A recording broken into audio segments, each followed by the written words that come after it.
Manx Radio Podcasts, powered by Shaw. The Nation Station, Manx Radio. Hello and welcome to the latest look back at Talking Heads. Manx Gas standing charges, a ruling over a cake, and charging for the clear-up after a charity event were all discussed on the programme this week. Here's Stu Peters with more. Talking Heads, brought to you by Magic Carpets, with the only Carndine design showroom on the island. Could the option of online voting prompt a higher turnout in the Isle of Man? A number of issues relating to the 2016 House of Keys general election will be examined by a Tynwald Select Committee. It's after a motion by a member of the Legislative Council was unanimously approved by Tynwald last week. David Cretney will chair the committee, which also comprises David Ashford, Daphne Kane, Claire Bettison and Martin Perkins. So what do you think about this? Should the island consider introducing online voting? Could it help to encourage more people to cast a vote?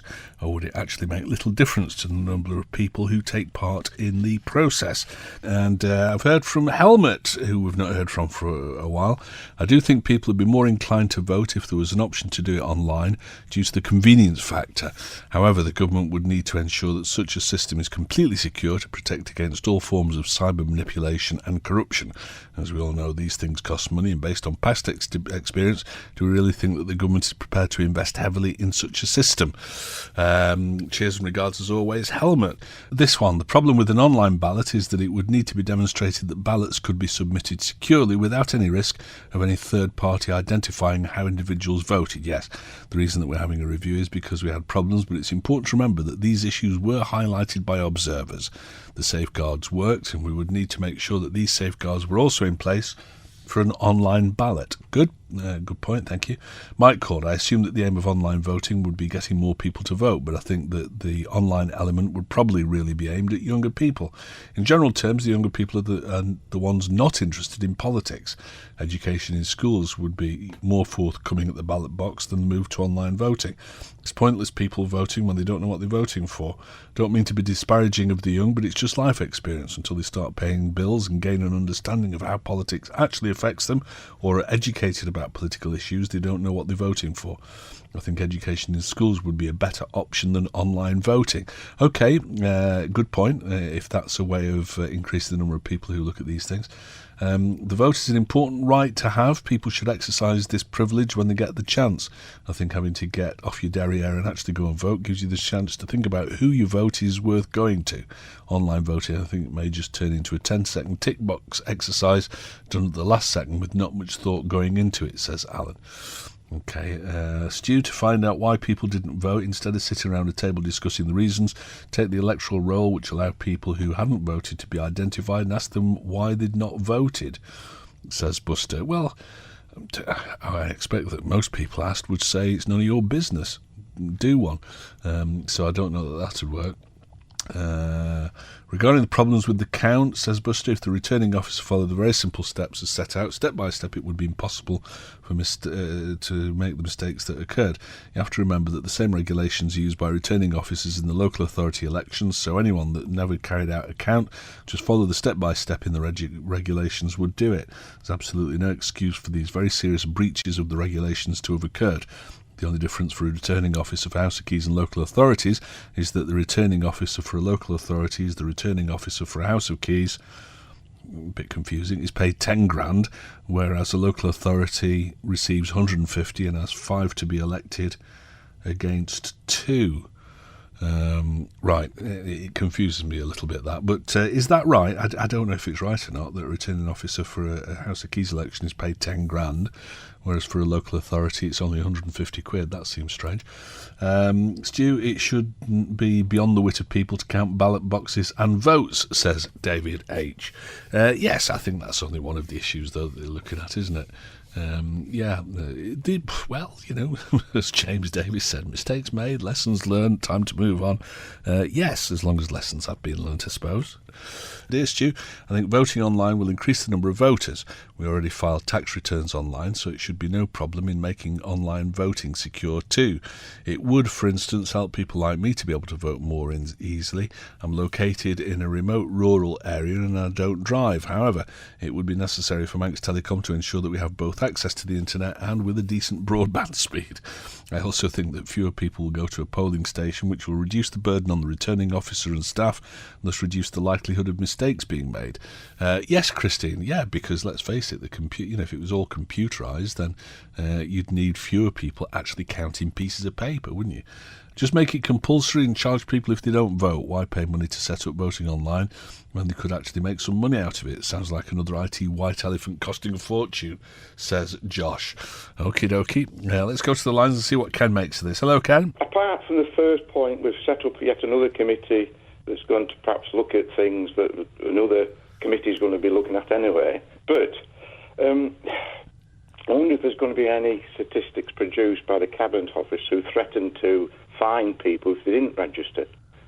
Because I did a quick thing about the TV licences, the number of households registered, which is on their site, but that's quite well below the number of houses actually in the Isle of Man. And also some are unoccupied and things like that, and people move, but they were threatening to. Yeah. But perhaps to register to vote, you can do it online. I'm not too sure about actually voting. But again, are there any statistics about what age groups voted? And if Thursday had been a wet day, the percentage of voting probably would have been a lot lower. Oh, it would have, surely, yeah. And in Peel, of course, which is my main concern, perhaps should be looking to perhaps get Peel just to, Glen Faber actually get taken away and given to somebody else. Oh, don't change it again. We're only getting used to the new system. I know, but Peel, we voted, the two polling districts voted within 10 yards of each other in the same building. Yeah. So they should look about the boundary changes for the polling district in Peel, because it sort of runs down the town, splits the town lengthways, rather than perhaps it should be sideways, widthways, and then have a polling station up the top of the new town where all the new residents are now. I don't want it to become us and them. Ah, right, okay. But I just wonder what conclusions they're going to come to. Well, the only thing they can do is perhaps come to a conclusion that we have to get something in law that says the final result isn't the final result until, say, the Lieutenant Governor says it is. Okay. If there's any problems, after a week, but then that will spoil all the, somebody's got to do some detective work, I suppose. But again, the number of ballot boxes, you've got 10 ballot boxes. Well, I mean, according to Buster, the system is in place and it shouldn't go wrong. But then, that's true of most things, isn't it? Is that because it's such a rush to? It's a long day. It's from 8 o'clock to 8 o'clock. It is, but we all stay up late to hear who's got in and who's not. So, you'd not want to wait another week, would you? But maybe some people started at 6 in the morning to be prepared for 8 o'clock. Yeah. The other thing in Peel, of course, was they didn't have the list of people who were doing proxy voting until the afternoon, because the Cabinet Office hadn't come up with a list of names. Okay. When you went down to vote for somebody, you had to double prove.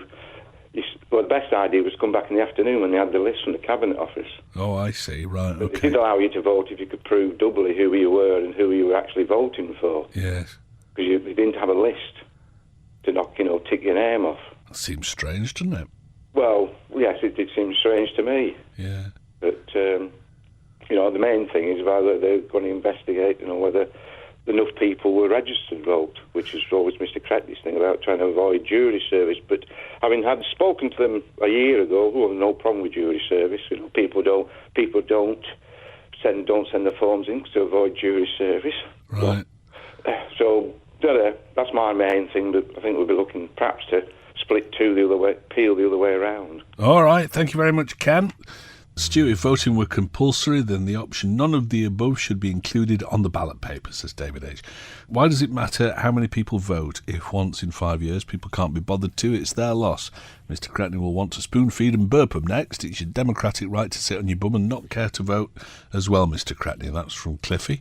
Okay. The Nation Station, Manx Radio. Should business owners be at liberty to refuse to offer services to someone if it goes against their beliefs?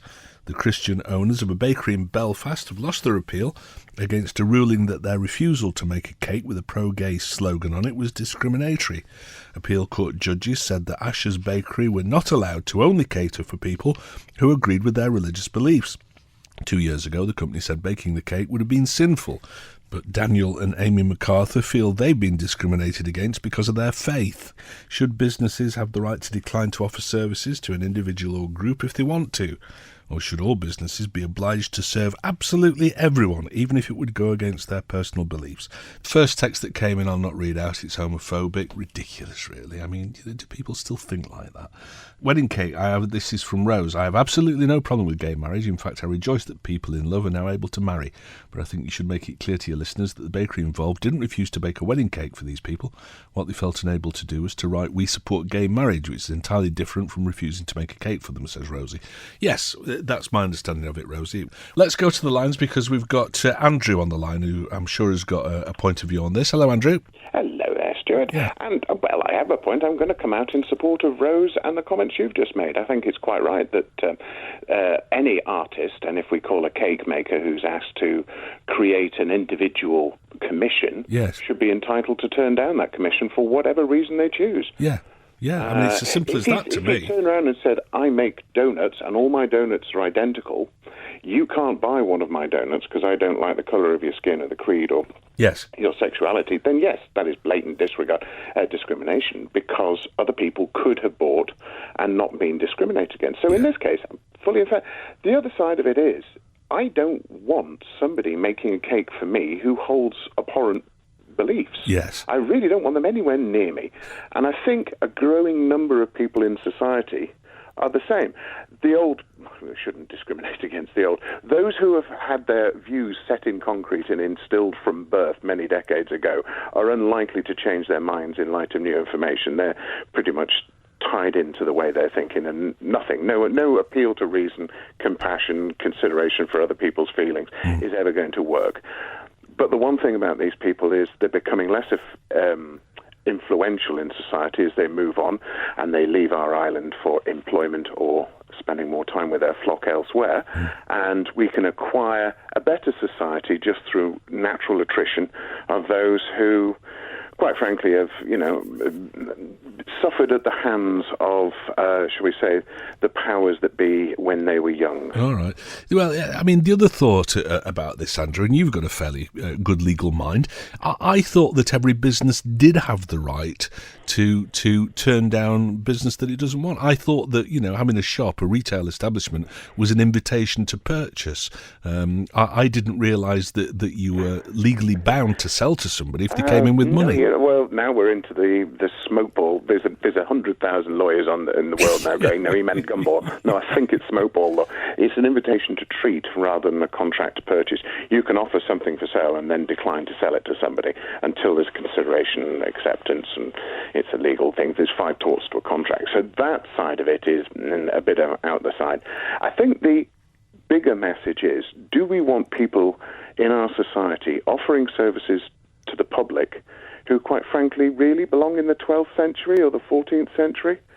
And I think natural attrition, people would just turn their backs. Like businesses who are connected to human rights abuses, we tend to turn our backs on those kind of people when we realise that, they're owned by tyrants in Bahrain. Yeah. We want to move on from these, despite their businesses being, huge sponsors of advertising on radio and the media. Always good to talk to you, Andrew. Thanks very much for getting in touch. Stu, tricky one. I suppose the point at which someone's offended differs greatly from person to person, depends a lot on the individual's outlook on life, amongst other factors. I think most people in today's society are accepting of homosexuality, but in general, I think that businesses should have the right to reject an order if they feel that it goes against their values or principles. They're not saying that it's wrong or condoning it. How different would we feel if the cake business was asked to produce a cake incorporating something less socially acceptable, such as the white power movement, for example? It's such a muddy area, this. Yeah, absolutely. That from Helmut. There are all sorts of things that, might not be illegal that you'd want on a cake, but certainly you wouldn't want to be any part of it. Stu, I was reading about this yesterday, says Howard. The people who brought the case and the inevitable appeal have done the gay rights situation no good at all. This is in the words of Peter Tatchell, gay rights activist. Now gay bakers will, by law, have to make products with a homophobic decor. In other words, a huge shot in one's own foot. according to Howard. There's a thought as well. Yeah, it's not going to help, is it? From Christine, Stu, with regard to the gay cake, I don't think that a cake shop should be allowed to refuse to provide a wedding cake which has 2 male figures instead of a bride and groom. Nor do I think the shop should be allowed to refuse to put 2 male or 2 female names on an anniversary cake. But I think this case is different. The shop were being asked to make a cake that promoted gay marriage. Yes, they were. And arguably it made the cake makers a party to the promotion of that view. I think this infringed the rights of the cake makers. They were not refusing to serve the customer because they were gay, but because they objected to being used to promote something against their faith. That's my understanding of it, Christine, yeah. Would the cake shop be required by law to produce for a customer a cake or cakes promoting that Sharia law be introduced in our own courts? I would hope not, says Christine. Let's go to the lines. We've got Peter Murcott on to talk about this. Hello, Peter. Oh, hello, Stu. Now, all the points that I would have made have been made, and you've made some of them as well. I'd just like to move this on and to say that what this does is it calls into question the wisdom of the current wording of the Equality Bill that will come back before the legislature. And it means that they really need to look very, very closely indeed at what they are going to bring into law. Yeah. Let me just say that one of the problems in that bill is you've got 2 very vague pieces of law. You've got this one about a mysterious thing called sexual orientation, which does not just refer to the issue that you're talking about.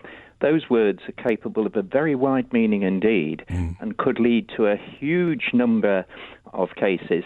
And equally problematic, you've got in the bill the question of religion, which is defined as a belief or a lack of belief, either in relating to a deity or it can be a philosophical position. So, quite honestly, Stu, you're religious according to that bill because, well, you have philosophical positions because I've heard you say it. And I mean, I've agreed with some of those, and that makes you religious. Or suppose you haven't got any. Well, you're still religious. And one of the problems with the bill that's not been properly appreciated in all this, you think about this Asher's Bakery case. It went, first of all, I think, to the High Court. No doubt the hearing took several days. It's then gone to the Northern Ireland Court of Appeal. No doubt the hearing took several days as they argued on all the legal points. Now, in the Isle of Man, what they're proposing is that issues relating to equality will go to the Employment Tribunal, which is going to be renamed as the Employment and Equality Tribunal. Okay. Now, that tribunal is paid for out of public money. The people who sit on the tribunal receive attendance allowances, and the people who will take the cases, unless the law is changed, will not have to pay.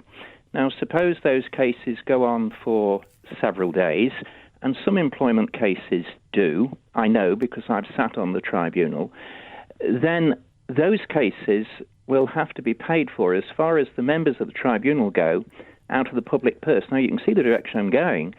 If we're going to have these very unwise cases, which really should never come before the courts, what about all the concern about the public finances? Well, it's going to, they are going to increase radically.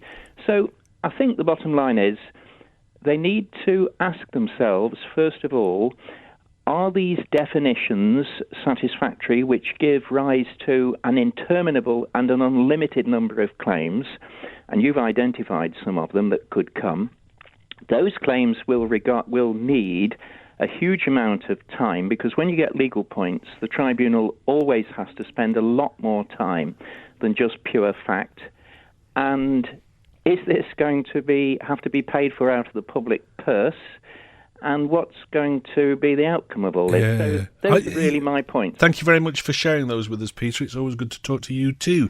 Stu, unfortunately, the minority always seem to get their way nowadays due to human rights. I'm surprised that the courts actually entertain this case, as the Bible plays a part in our everyday life. Well, some of us maybe. And within this book, it states that man shall not lie with man. So if someone who's religious takes offence against the gay way of life, then surely that is their right. Yes, I mean, I disagree with the fact that that's why they would be against it, but I think that if any of us have got a particularly strong view about things, whether we're right or wrong, we ought to be able to express it.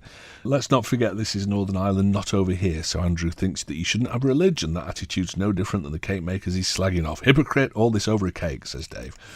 I wonder whether the people who ordered the cake did it deliberately, as they knew that the cake shop owner's beliefs, so they could take him to court for a big payout. That's from John in Farm Hill. Well, I wonder about that. Or maybe not for a big payout, but to actually raise awareness and all the rest of it, which every organisation wants to do these days. Raise awareness. I'm aware enough, thank you. I don't need my awareness raising any further. Maybe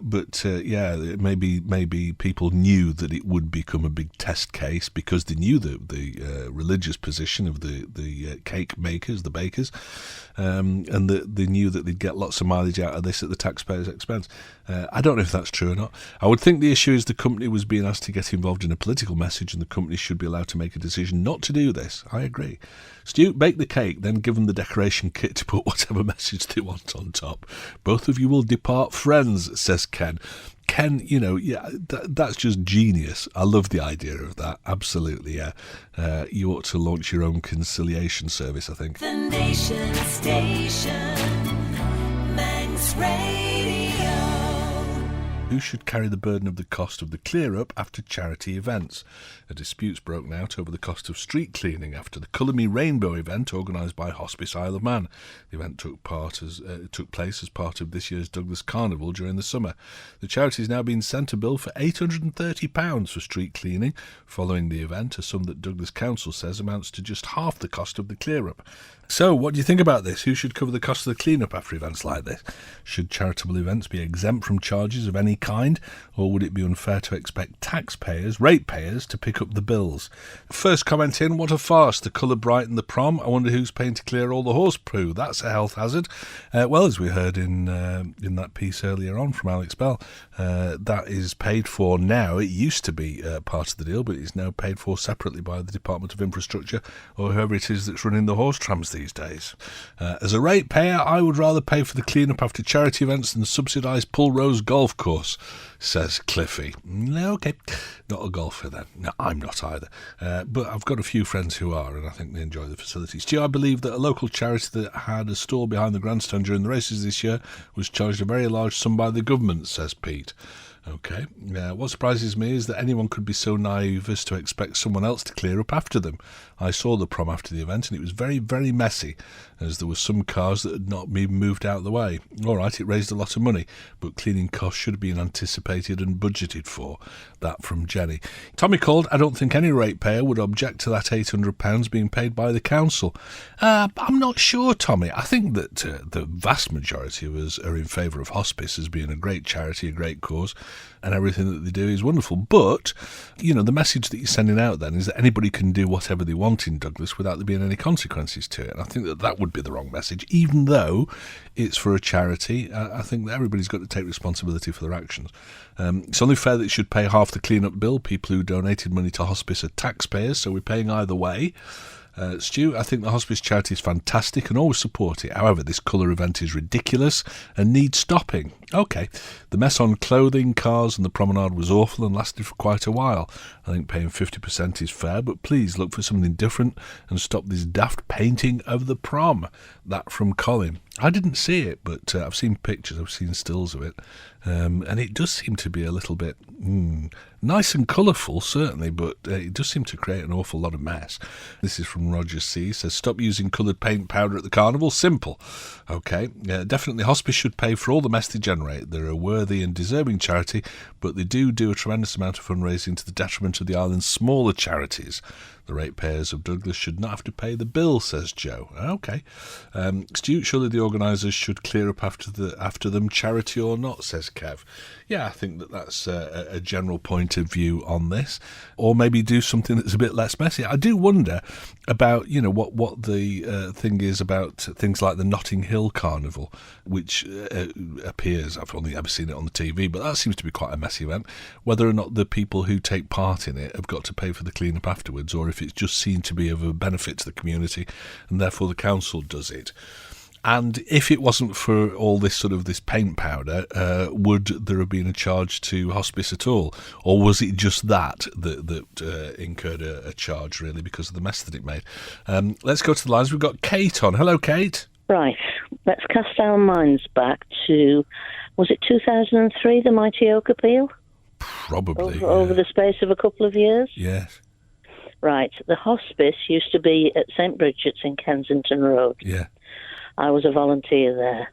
There was no facilities for children. They had to go across to Liverpool. Mm-hmm.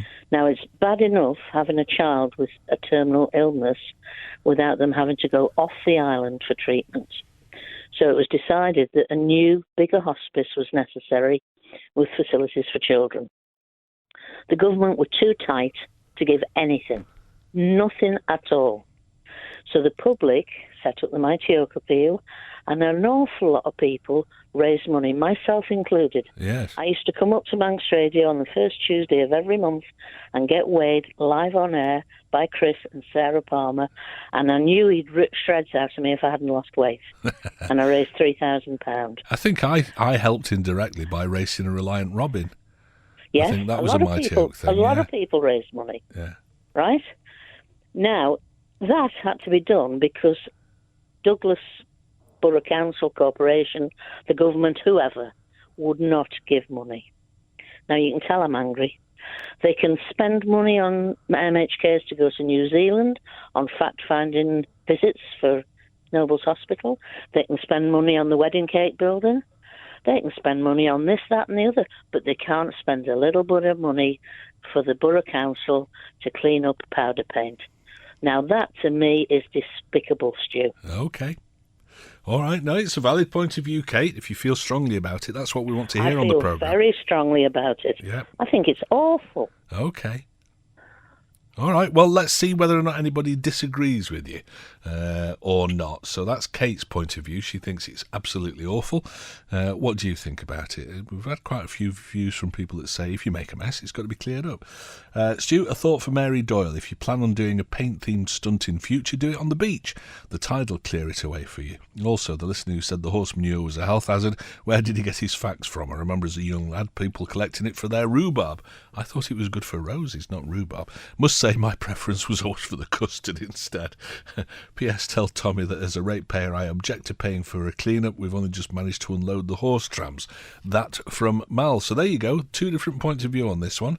I don't think it's the cost that's upset the charity, but the way it's been handled by the council, not ringing somebody back when requested and then just bunging an invoice in is lazy and bad manners, says Paul. OK, well, that's a valid point. Somebody called and said, I offered to pay for all the cleaning up for the hospice. I spoke to somebody there, but nobody came back to me. Ah, right. Yes, curious that nobody called you back if you were offering to fund that. I'm sure they'd be very keen on that. I think it's disgusting the way that they want hospice to pay. Half these people that clean up are getting paid for standing leaning on a shovel all day. I hope to God that none of their family need the support of hospice. They do an amazing job. So annoyed, says Barbs. Well, it's not the street cleaners' fault, is it? I mean, they don't make the decisions on things like this. Stu, if there was going to be a charge levied, it should have been made clear from the outset. A decision could then have been taken as to whether or not to proceed with that particular activity, says Brian. Yes, you're right, and I would suspect that next year they'll think long and hard about whether or not they want to do this. I mean, you know, if you look at a risk-reward sort of ratio, then I think it raised 10,000 quid and it cost them 800 quid. So, you know, pretty good return, really, for the investment. But it might be that they look at it next year and think, well, actually, no, we'd rather do something that brought in £9,000 and cost us nothing in terms of clean-up. So who knows? But at least they know about it now. That's the thing. I think part of the upset was that they weren't expecting this. Somebody else says, well said, Kate. Good. OK, well, it's good that people are agreeing and disagreeing. That's the basis of the programme, really. Robin Peel called. He said, we used to help out with the Santon Fair. My wife's still on the committee. All the money we raised went to charity. Thoroughly enjoyed the day, but the downside was always the next day when we had to go back to the field and clean it up. My view is you should always put the place back as you found it. Yep, absolutely fair, that, Rob. Thank you. Stu, I thought the government donated all the land that hospice is built on. More Coldplay. Oh, this must be from Jeff. Donated all the land. That's a bit like that Monty Python. So what did the Romans do for us? Well, sanitation and roads and things. So the government donated the land. I can't remember. I think you might be right, but I can't remember. But what that's got to do with the cost of cleaning up in Douglas Corby, I don't really know. What the last lady mentioned was nothing to do with the corporation. Get your facts right. Okay, all right. Well, I think it was a general complaint about government and the Corpy maybe not doing more than they did. They should have asked the volunteers to clean up after the event. Now send them a bill for the 2 years that they got away with it. The organisers don't work for nothing, says Gary. Why did the hospice volunteers not clean up? They could have raised 800 quid, says Brian in Douglas. I think probably because they weren't expecting a bill. Perhaps all Ireland would like to pay. There are other charities that have to pay, so why are they any different at the hospice? That from Sharon. End-of-life care in the hospice should be funded by government and the National Health Service. It's disgusting that people have to run up and down mountains, do this and that in order to fund the care of people that are dying from cancer. The end, says Dougie. Okay. Yeah, I think the principals involved in hospice and the Corpy have to be careful here as someone is not telling the truth. I also think that those who donated to hospice will understand if they pay the bill. There will still be a healthy sum to go into the account. A lesson learned, I think. Yes, I think that's true. Get a written agreement signed detailing all the costs before the event, says Ali. Yeah, Stu, I think that it's fair to say the hospice do a great job, but surely they should have offered to clean up from year one. If anybody makes a mess on a public highway, it's their responsibility to arrange for it to be cleaned up. Hospice are no different. That from Matt. I'd like to know if Douglas Borough Council charge certain fast food outlets and coffee shops for cleaning up their mess, says Terry. Well, no, but why would they? It's not the food outlet or the coffee shops that make the mess. It's their some of their idiot customers that do it. So, no. This is interesting. This is from William, who's a medic. Kate's comments earlier that the government hardly gives anything to hospice is vastly unfair. Virtually the largest bill that they've got is the drugs bill, covered by government through Nobles Hospital. This is just like hundreds of thousands of pounds of other services like linen, for example, which are all paid for by Nobles. So that was a very unfair claim to make. If the hospice didn't receive this support from government, it would close within weeks. So please be grateful for what you don't know and don't always blame government, says William. Very good point. Thank you very much indeed for making it. I've been reading the paper. There's an article that says they're asking for people when they get the first plastic £5 note to give it to hospice. That's going a bit far, isn't it? £5 is a lot of money to some people. It's just a little bit cheeky. Well, it might be cheeky. You don't have to give. It's not mandatory. Talking Heads, brought to you by Magic Carpets, with the only Carndine design showroom on the island. You're listening to the latest Talking Heads podcast, featuring highlights from the programme over the past week. The Nation Station, Manx Radio. Should the government take another look at the regulatory agreement governing gas charges? It's something which was up for discussion in the House of Keys yesterday. DEFRA Minister Geoffrey Boot answered the questions in the absence of a chairman of the Office of Fair Trading. Oncan MHK Rob Collister put forward a question about announcements on reductions in tariffs by Manx Gas, and that led to a series of supplementary questions from Ramsey MHK Alex Allinson. So, should the regulatory agreement be revisited? Is it something that the government should be involved in at all? Or could it lead to Manx Gas walking away from the agreement altogether? Let's go to the lines. We've got Diane on, our St John's correspondent. Hello, Di. Well, it's criminal, isn't it? They should be arrested. I wouldn't go that far, but... What I've got written down here was the amount of gas I used yes. was £12, 10 pence. Yes. And then there was taken off, allowances, etc. And altogether, the charges... Total supply the charges £28.58, and that's for 11 quid's worth of gas. And that's 12 quid's worth of gas. I mean, if that was anybody else, if that was me doing it or you doing it, the bloody coppers would be round and arresting us, wouldn't they? We'd be in the big house. Well, I don't know about that. Slipping on the showers, Mr. Big, and all the rest of it. £12 10 pence worth of gas and paid £42 10 pence for it. Yes. Well, it's a bit like going into the pub and ordering a pint for £3 or whatever it is these days, and somebody said, but of course you've got to pay another £3 to be able to sit here and, and to buy it. Well, at this rate, it looks like 2 lots of £3 on top of the £3. Well, yes. I mean, that's the complaint a lot of people have made, that the standing charge, and I'm probably wrong about this, but I thought the standing charge was to cover the costs of infrastructure, but I thought that government pretty much paid all that anyway. So, like I say, I'm probably wrong. Somebody will probably correct me on that, but, has the cost of the infrastructure gone up that much, or is it, as was suggested by Dr. Allinson, just a case of them protecting the profit margins? Well, I mean, it's just a racket, isn't it? I mean, it's just... Well, it's got to be. It's got to be criminal, isn't it? Well, no, we've got to be a little bit more cautious with our words. It's not criminal and it's not a racket, but it's something that a lot of people are unhappy about. Let's leave it at that, Diane. Thank you very much for your call. Let's go to line 3. We've got Ken on before I get into trouble. Hello, Ken. Right. First of all, I've got to say that Manx Gas have actually treated my family house here quite fairly. Right. Back when they brought this in, because we had the grandchild staying with us 5 years ago, we got into the trap of getting into band, I forget where it is here, band C or something, C, yes, yeah. Which was 63 pence a day. Yeah. But you paid less for your gas slightly. But initially, we sorted it out and they let us go down, then they've let us go down. So basically, I'm actually paying more for my gas slightly because I'm on the lowest band A. Gotcha. It's 16 pence a day standing charge. So as long as I don't use more than 5,000 units, if you can ever work out your bill, of course, because there's so many conversion factors and things like that. The gas bill's never easy to... That's kind of what we all need to be doing, isn't it? We need to be looking at our gas bills from the same period last year and deciding whether or not the cost has gone up.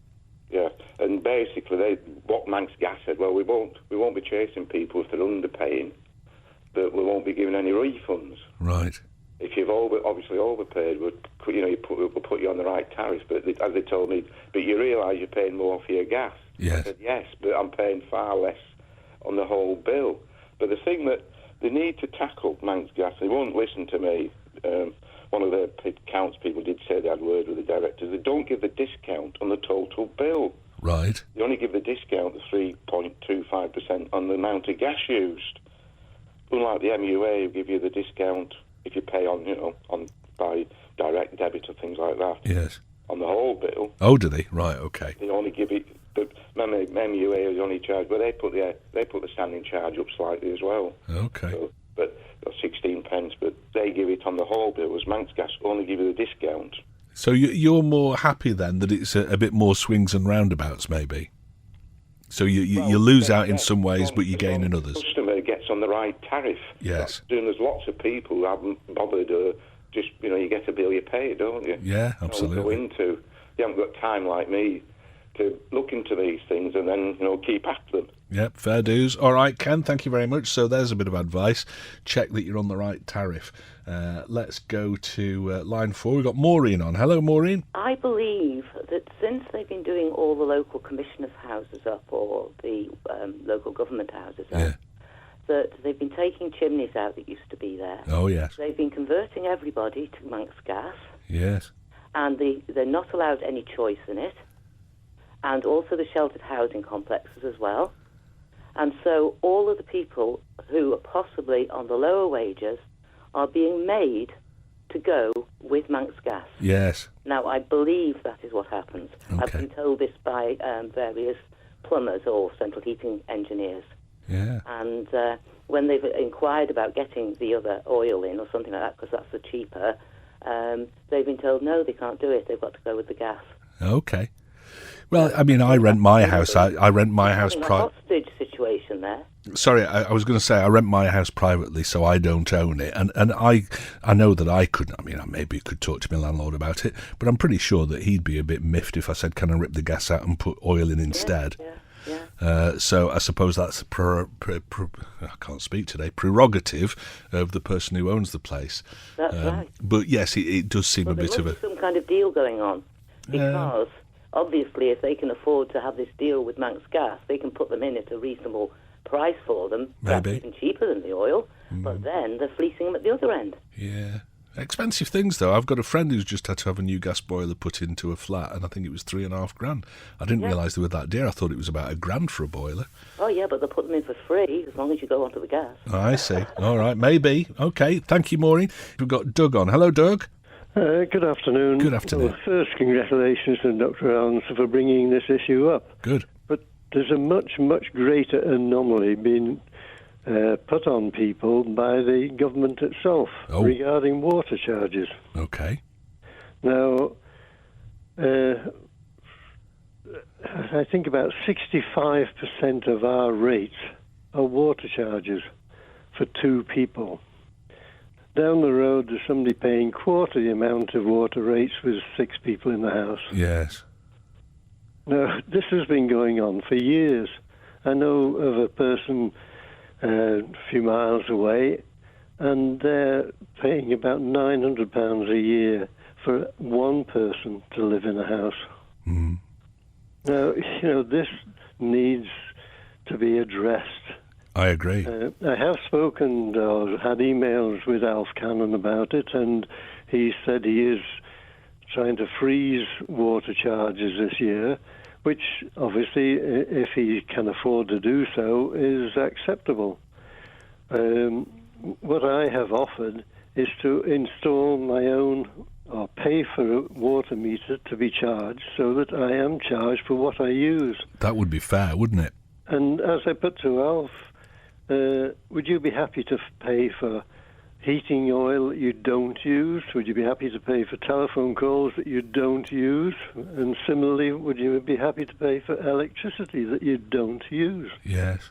And, I really do think this is something that needs to be addressed. There are a lot of particularly older people living in a moderate to large house who are paying a grossly excessive amount for the amount of water they use. I don't know whether you get any other comment on those lines. All right. Well, I think you make good points, and I think a lot of people agree with the principle of the user pays. So if you're using a lot of water, then you ought to pay more for it. Simple as that. But if you're not... And the thing about gas is, Doug, that I think that a lot of people are nervous about the gas costs over the winter, and so they've probably made a conscious decision to put a couple of extra jumpers on and to turn the central heating down a little bit this year to save a few quid. Now, if the standing charge is going to go up dramatically to offset that, then they're going to be no better off, and they're going to be colder as well. Yes, indeed. It's just unfair, isn't it? It is totally. It's a matter of fairness. Yes. Is the basis of the whole issue, really. Yep, absolutely. Thank you very much indeed for your call today. Nice to talk to you. We've got our friend Howard on. Hello, Howard. I'm one of these sad people that keep track of the gas, and I've got the last 13 years on computer. But going back to 2014, for a period of to July, yes. What was it, 56 days, our bill, bear in mind we are on gas, was £77. That was hot water and cooking. Yeah.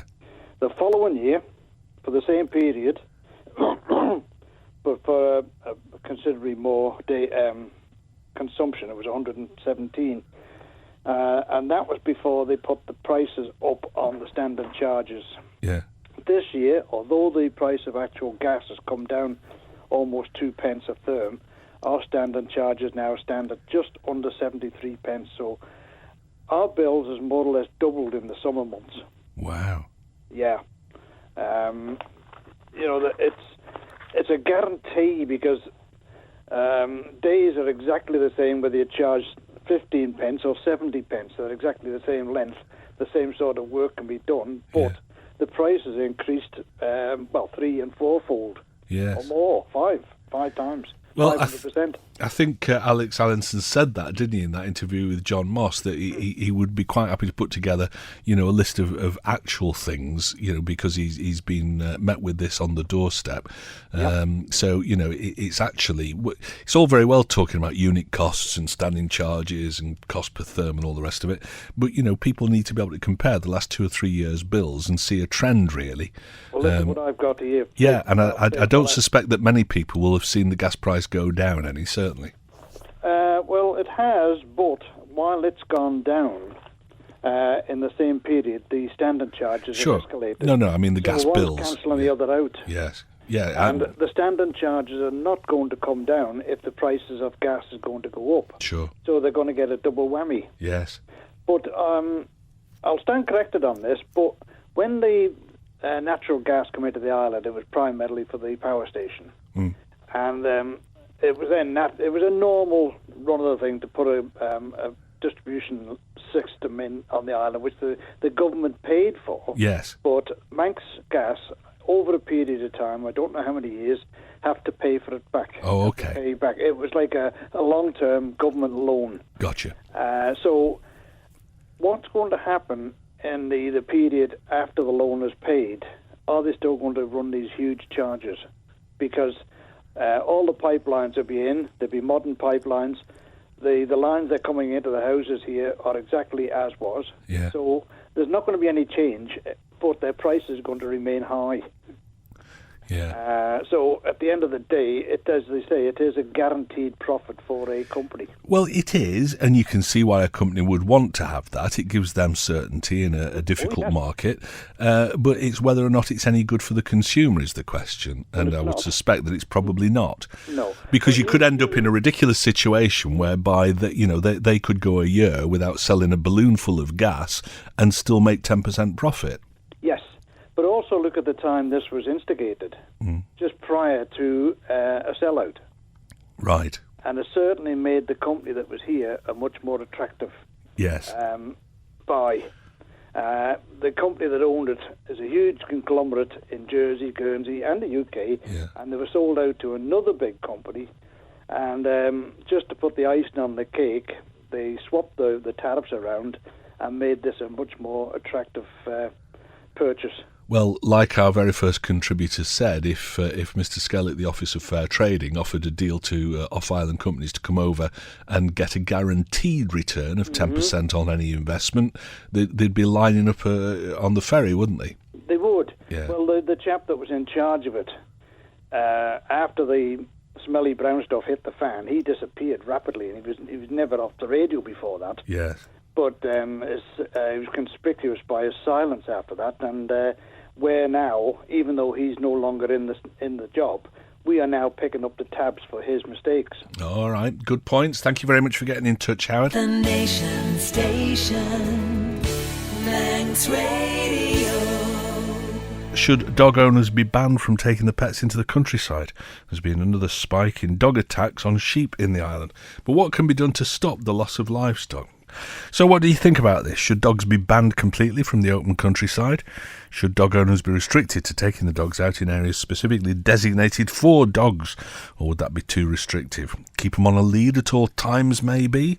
Keep them under better control? Or do you think that, as with many things, we need more enforcement of the existing rules on this? Do the people maybe not think that sheep worrying, for example, it doesn't sound terribly serious, but it is? What can be done about it? Banning dogs from the countryside would be a waste of time, would only punish sensible dog owners. Why?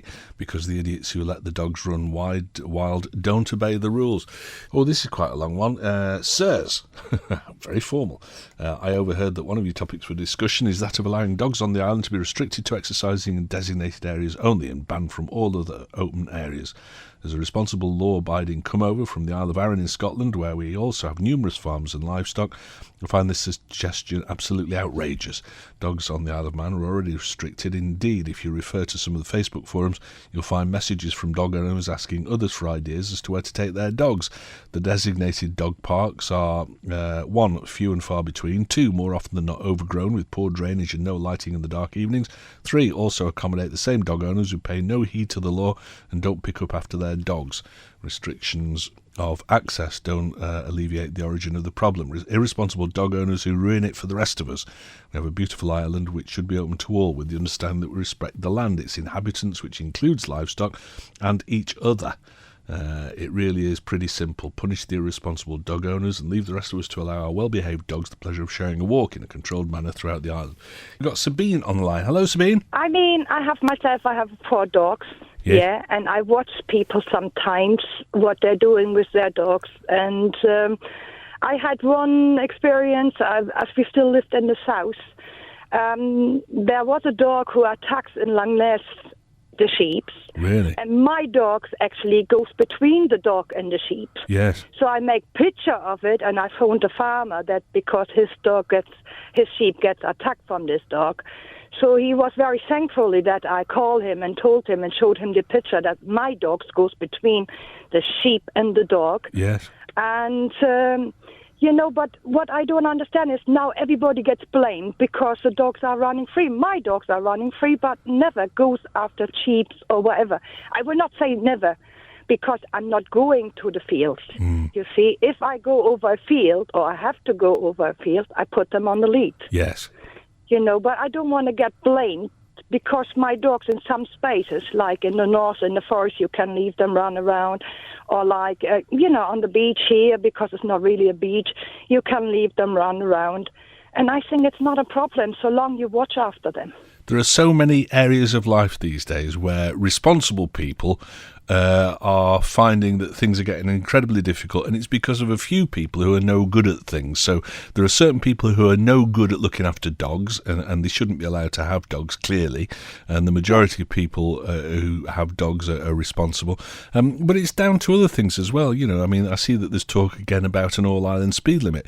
That's because of a few people who can't drive any faster than 30 miles an hour. The majority of us can drive perfectly well without a speed limit, but, they're talking about bringing one in for the very few who can't manage it. There are lots of things like that. But how do you catch the owners, Sabine? That seems to be the problem, doesn't it? If we could catch more of the owners and prosecute them for this, then it would solve the problem. But how do you do that? How you do it? I mean, like in Germany, if you get a dog, you have to make like a driver license, Yes. before you get a dog.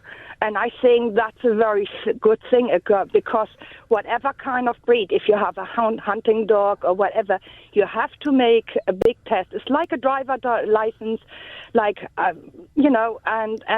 people are understanding more what kind is this breed. Is it for hunting, for whatever? Right. So, and if you don't understand this, then you don't get the dog. You can't hold this dog, Okay. And I think everybody should do it. Yeah. Everybody should make a test. Can I handle this dog? Like I have a border collie, but she is brain damaged, so she doesn't know a sheep. She has to look after sheep. So she's actually scared of sheep. She will never run after a sheep. Yes. But other border collies are working with sheep, and they think it's fine when they circle them around. You see, so that's what I say every time. A border collie is a working dog, not a family dog. Yes. And that's what I try to keep people on the way, because in Germany I train dogs myself. I was in a big train. I said, for dog owner, and trained them to how to handle dogs, you see. All right, so you think that part of the problem is that people own dogs and just don't know how to handle them? You think that maybe having a licence, training, an owner's licence almost, would be a better idea, yeah? Yeah, I think so, yeah. All right, that sounds like a good suggestion. Thank you very much, Sabine. Nice to hear from you today. Call us again. It's always nice when we get people on the phone who've got good ideas. Who in their right mind lets a dog loose in a field full of sheep? It beggars belief. I've personally witnessed people walking dogs in the field behind our house when it's been full of ewes with lambs, and the panic it causes the livestock is obvious. It's just pure ignorance and irresponsible on the dog owner's part. Trespassing laws should be introduced. People should think about what they're doing. It's not rocket science. If dogs worry sheep, the farmer should be allowed to shoot them, says one contributor. Amazed how some of these dogs get away with things. A friend had her dog attacked in Ramsey by an Alsatian. The old lady that owns it has no control over it. Next thing it'll be a child. That's from Paul in Ramsey. Bit scary. Rob called a few years ago. I was visiting a friend in Ramsey and there were two dogs attacking sheep in a field nearby. We managed to get hold of the dogs and get them into the yard, and while they were sitting there, they're just like pets again. I think it's the pack mentality when you get more than one dog together in a situation like that. But the dogs had been escaping the yard they were in, attacking the sheep, going back into the yard again. It was entirely the owner's fault for not making sure that the dogs were secure and couldn't just jump the fence and escape. It's down to people not keeping dogs in a safe place. Yeah. Another grave concern is that a dog that has attacked and killed livestock could very easily turn on a small child who's running about, with a much worse outcome for all involved. OK. Charles says, Stu, the first issue is that people are trespassing on land that belongs to another person without permission. Dog owners seem to believe that they can take the dogs on land farmed by farmers. If a farmer went into their garden, they wouldn't be pleased. The taking of a life is the worst act that a human can cause or allow.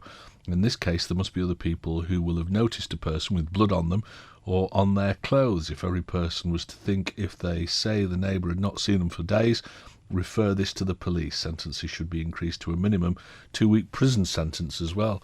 Bob called, no, they shouldn't be let off in the countryside, but they shouldn't be off the countryside, but people should be aware if it's amongst sheep it can be shot. Any responsible dog owner should be aware of that fact. Well, I think that probably responsible dog owners are. But aren't bothered by it because they're responsible and therefore they've got control of their animals. Haven't most people got iPhones? No, certainly not. I'm Android. Film them and pass the clip on to the police, says Dave. Yeah, OK. Wixie's been on from Castletown. All dogs need to be registered. Let's collect DNA for each dog. An attack would be easily identified, as would excrement not picked up and put in bins. Obviously, there could be an instance when a dog's not registered, but that in itself is an offence. It's working in Barking and Dagenham. Yes, they're aware of the irony. And it's been very successful in reducing excrement. Good. Thank you, Wixie. Stu, we live with miles of farmland, and it's frightening how stupid some dog owners are. We've even had dogs let loose in fields with newborn calves in, and the dog owners panic when the calf's mother defends its own calf. She'll do this to the death with the dog, yes, I'm sure. More worry last year, we had one idiot go after the dog in the field. Potentially they could have been killed by the cow for the sake of letting a little terrier off its lead. Fine, walk your dog in the countryside on a leash if you don't find them, and realise that a calf could be worth £2,000 to the farmer. Are they going to pay that if it's killed? But a greater cost is that some fools do die every year in cases like this, and it's just a matter of time for it to happen here. Thanks for the time. That from Rich. Thank you, Rich. Kaz called. I know it's nothing compared to the damage the dogs do to the sheep, but it's something to keep in mind. But my 2 small grandchildren, 3 and 5, were walking around one of the reservoirs and 2 collie dogs ran up to them. They weren't doing anything wrong, but they were big and boisterous, and the children are small. One of them knocked my little grandson over and he hit his head. My daughter had to take him up to A&E to be checked over. He had to be watched for 2 days to check he hadn't got concussion. The dogs weren't doing anything wrong, but owners should be aware that if they're in an area where small children are, they should keep the animals under control.